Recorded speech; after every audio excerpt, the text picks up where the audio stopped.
Chapter 22.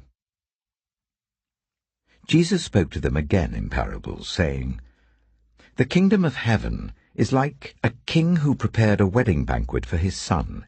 He sent his servants to those who had been invited to the banquet to tell them to come, but they refused to come.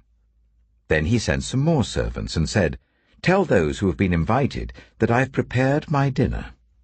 My oxen and fattened cattle have been slaughtered and everything is ready. Come to the wedding banquet.' But they paid no attention and went off, one to his field, another to his business.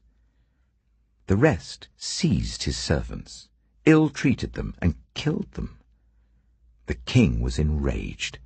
He sent his army and destroyed those murderers and burned their city. Then he said to his servants, 'The wedding banquet is ready, but those I invited did not deserve to come. So go to the street corners and invite to the banquet anyone you find.' So the servants went out into the streets and gathered all the people they could find, the bad as well as the good, and the wedding hall was filled with guests. But when the king came in to see the guests, he noticed a man there who was not wearing wedding clothes. He asked, 'How did you get in here without wedding clothes, friend?' The man was speechless. Then the king told the attendants, 'Tie him hand and foot and throw him outside into the darkness, where there will be weeping and gnashing of teeth. For many are invited, but few are chosen.' Then the Pharisees went out and laid plans to trap him in his words.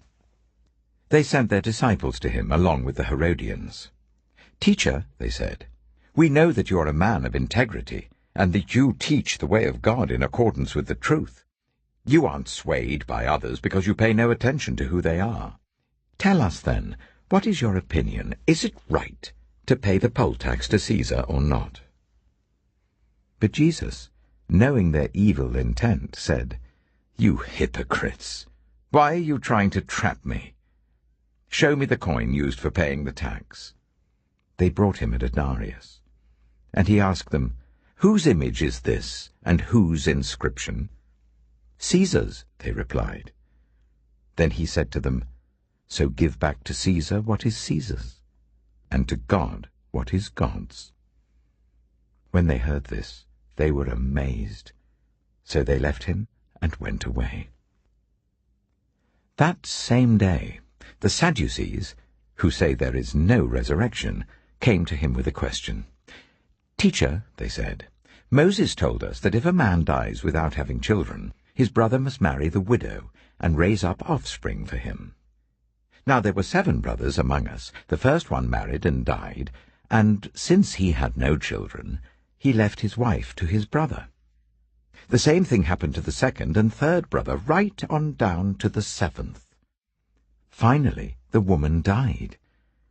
Now then, at the resurrection, whose wife will she be of the 7, since all of them were married to her?' Jesus replied, 'You are in error because you do not know the Scriptures or the power of God. At the resurrection people will neither marry nor be given in marriage. They will be like the angels in heaven.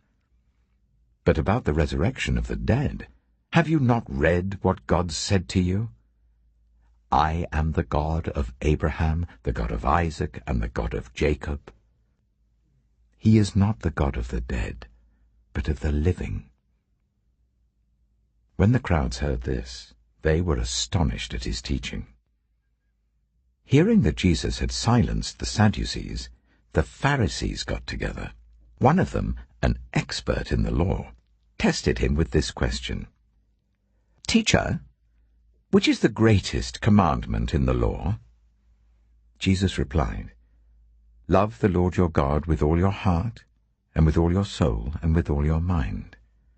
This is the first and greatest commandment, and the second is like it. Love your neighbor as yourself. All the law and the prophets hang on these 2 commandments." While the Pharisees were gathered together, Jesus asked them, "What do you think about the Messiah? Whose son is he?" "The son of David," they replied. He said to them, "How is it, then, that David, speaking by the Spirit, calls him Lord? For he says, 'The Lord said to my Lord, sit at my right hand until I put your enemies under your feet.' If then David calls him Lord, how can he be his son?" No one could say a word in reply, and from that day on, no one dared to ask him any more questions.